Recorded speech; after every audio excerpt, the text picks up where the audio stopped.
having moved into a pretty ambitious phase of design now, where I have completely revamped the relationship of character body construction into their defenses and into their resources.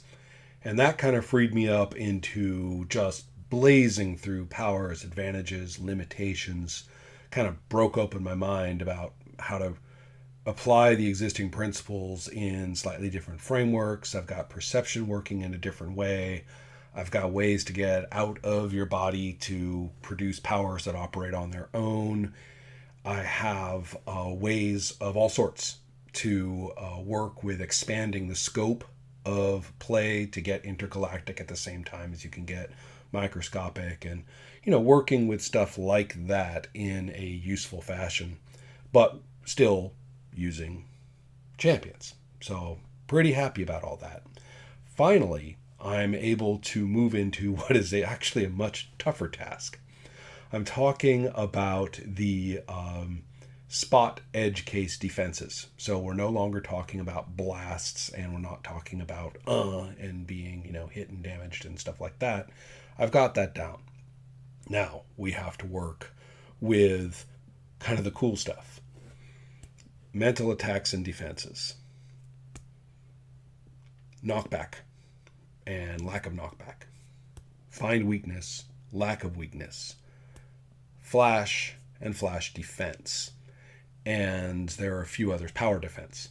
All of these things are special kinds of attacks which do end runs or different angles from basic damage like a punch or a blast.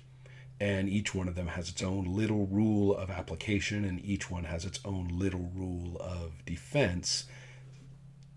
One can only look at the original design work and say brilliant in application, because every one of these works off of the existing mechanics and then finds an angle into them, messes with that angle, and then requires a particular multiple or a particular subtraction or some particular mechanical manipulation, and then the defense is built relative to that manipulation.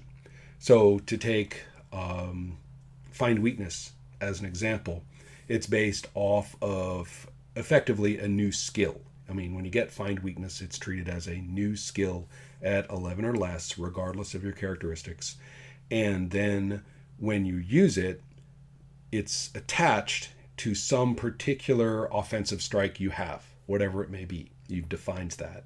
And then you say, okay, against this, that opponent, if I make the roll, has half their defenses against it, whatever it may be.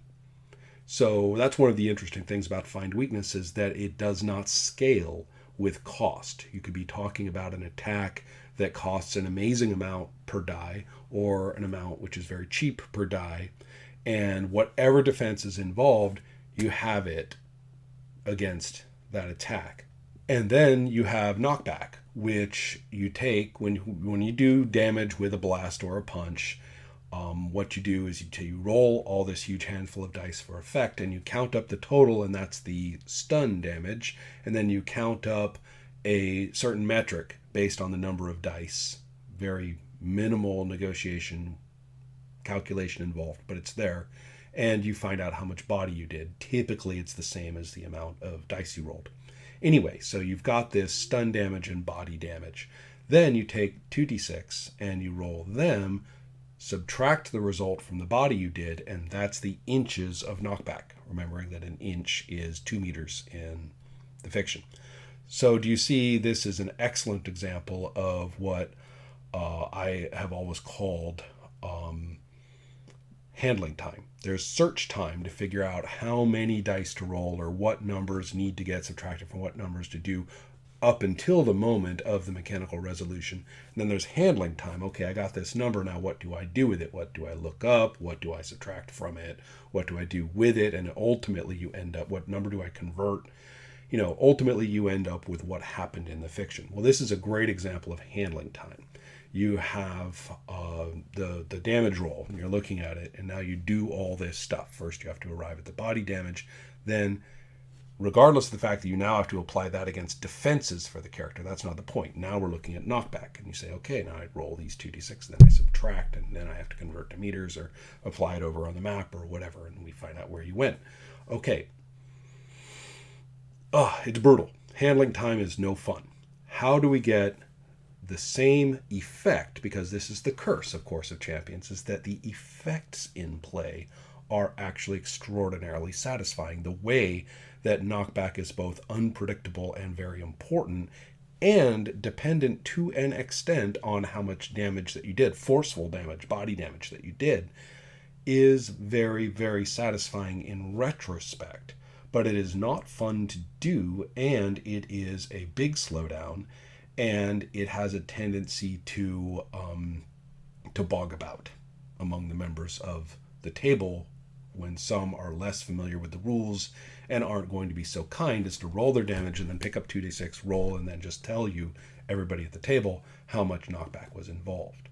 It's very handy when everybody at the table just does that themselves, but it's not really very reliable socially. Well then, we have a very difficult question. How do we get a similar, very same, equally, or at least approximately as satisfying effect with something that actually has some utility mechanically and socially? Kind of difficult.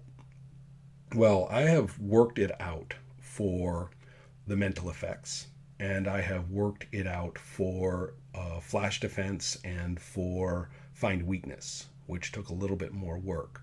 But what I've done with those is based on the fact that all the effects are simply dice.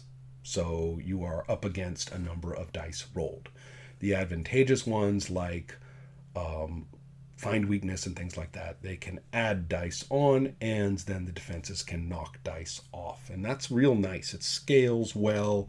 It's easier. It works with the existing mechanics and doesn't involve, like, add 5 or something like that. You actually are working directly with the mechanics. It makes it easier rather than harder.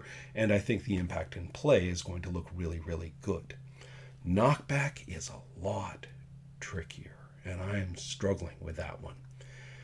It's a subtraction. Whenever you throw a subtraction into what is otherwise a multiply and divide method with addition of the basic units, whenever you throw a subtraction in there, it gums it all up. I struggled with this with elemental control, which is the only other place in the rules where there was a functional subtraction.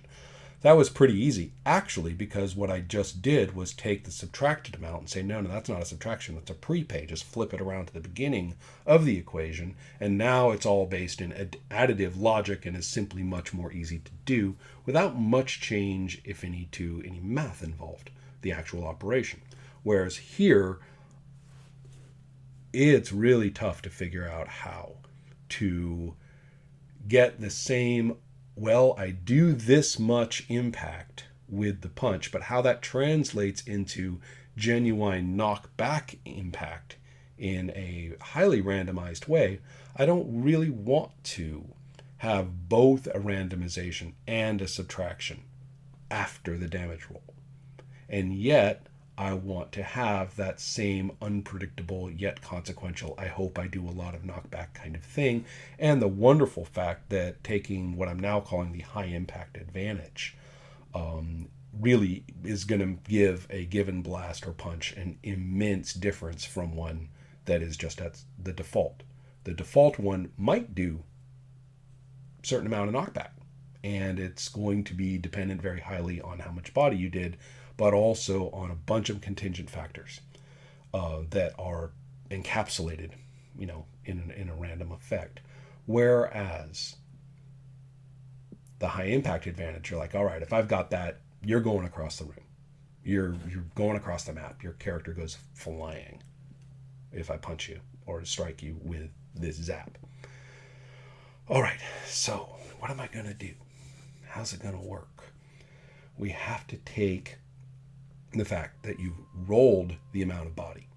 That is the fundamental oomph, physical oomph of the strike.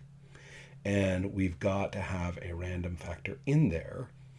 And the random factor is originally written to subtract from that body. Subtraction's a pain. How are we going to do that? One thing you could do is just sort of flip the equation around, roll 2 dice for knockback, and then basically say it caps at the body that you did. So if you did 6 body with your strike and you roll 2d6 and you get over 6, well, then you do 6 points in knockback. And the only thing that cancels out is the idea that you might do none, which is a big possibility in the original game. So if you did 6 points of body and then you're rolling 2d6, I mean, it's a pretty good chance that you're not going to do any knockback at all. And I kind of want to preserve that too, the idea that you might not do knockback. And I don't want to introduce a new role like, does the other person roll to resist knockback or something like that. Well, so anyway, I'm playing with this. It's the last barricade, if you will, of the original rules, small little edge piece parts to resist me, but I'm playing with it. And I didn't think I was going to get there. I didn't think I was ever going to make sense of DNPCs, for example, but I did. And I didn't think that I was ever going to make sense of flash defense or power defense, or especially find weakness, but I did.